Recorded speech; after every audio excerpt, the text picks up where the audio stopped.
I'm Miss Lemke. It's Michaela. I'm turning in my speech of definition. I am here with my mom, my neighbor Missy, my little sister Mackenzie, and my dad, who is once again running the camera. It's like a broken machine. Thoughts go in your head, get stuck, and keep going around and around. Megan and Flynn. When you hear this quote, what do you think of? Do you think of OCD? Because that's what it's about. When people think of OCD, they may think of someone who is a neat freak or a germaphobe. But it's much more than that. Like a needle getting stuck on an old record, OCD causes the brain to get stuck on a particular thought or urge. For example, you may check the stove 20 times to make sure it's really turned off, or wash your hands until they're scrubbed raw. As said by Melinda Smith, M.A., and Jeanne Segal, Ph.D., on healthguide.org, last updated July 2017. OCD is a very complex disease with how prevalent it is, how it affects people, and how it is treated. The goal of this speech is to educate you on OCD and to give you the building blocks for your own research. The first important part of OCD is who gets it. There are millions of people in the world who are affected by OCD. Current estimates put the number around 1 in 40 adults in the U.S. and 1 in 100 children. But of course, this is just recorded cases. Age also plays a part in prevalence. According to the National Institute of Mental Health, on their website nih.nih.gov,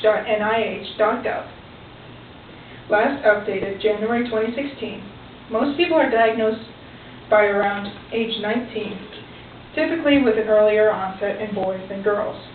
But onset after age 35 does happen. You could draw a correlation between OCD and college. I don't know. I'm not a brain scientist, but I think there's a connection. Now, you might be wondering, why is it so much more prevalent now? Well, it's not, actually. You have to remember how people were treated with mental illness 50 years ago. It wasn't great. It's like I could do a whole other speech on that, but we don't have time for that. So many people didn't report their illness. Now, since that bias isn't as bad as it was back then, people feel safe coming forward and seeking help.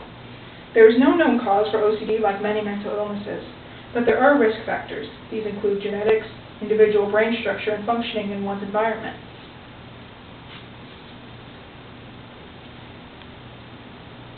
With how many people are affected by OCD, there are many ways. With how many people that are affected by OCD, there are many ways OCD affects people. The best way to explain this is to start with the acronym, OCD. OCD itself stands for Obsessive Compulsive Disorder. So what does that mean?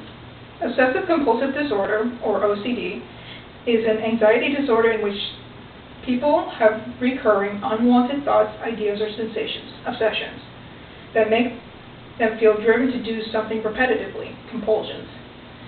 As said by Tristan Gorindo, MD, and Rana Parekh, MD, MDH, on psychiatry.org, last updated July 2017.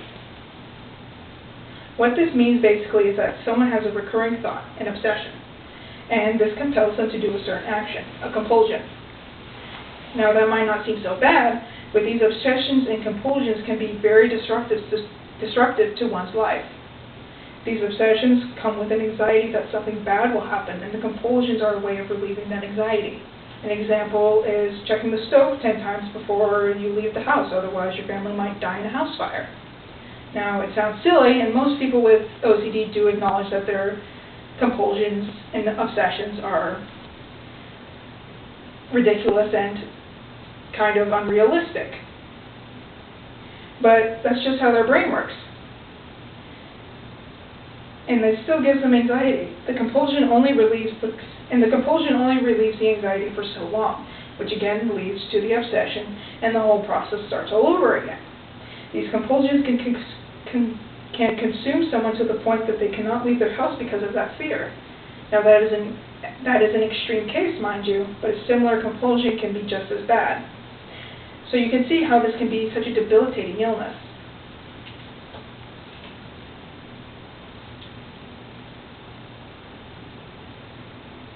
With all the bad things about OCD, it may seem hopeless, but it's not.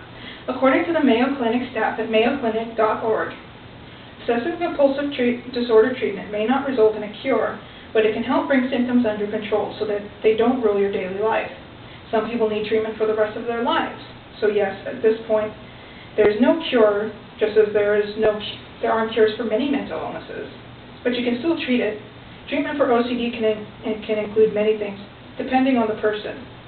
But the most common treatments are psychotherapy and medication, or a combination of both, again, depending on the individual person. Medication is something that people believe, sometimes medication is something people believe is a cure-all, but it's not. It's merely to help control your symptoms. For some people, they only need to take medicine, but for many others, they also need to see a therapist to learn ways to healthfully control their symptoms. Everyone is different, so if you are seeking treatment, it is best to see a professional about what might work best for you, and never be afraid to seek help. Everyone needs help at some point in their lives. You might just need a bit more.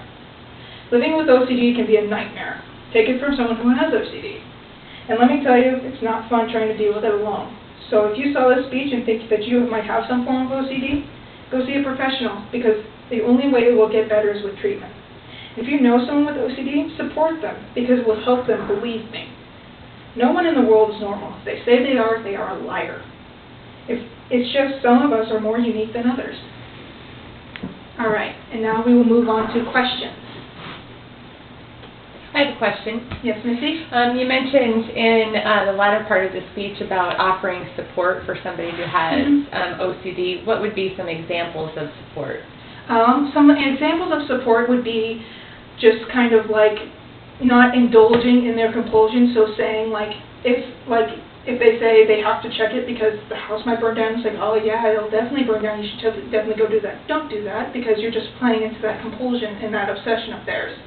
Also, perhaps if they need support when they go to see a therapist, with them to see their therapist if that's okay with them.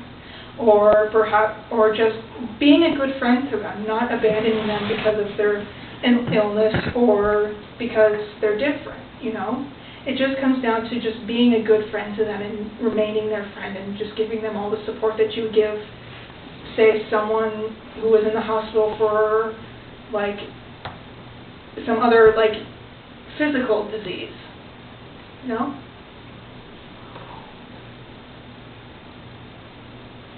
What kind of medications do people take for OCD, do you know? I don't know any specifics, but I do know that medication for OCD depends heavily on who the person is, because everyone reacts differently to different kinds of medication. So one medication might work for someone, but a different kind of medication might not work for another person. And it also heavily depends on age as well. Some medications are heavily geared towards smaller children, while others are geared towards older people.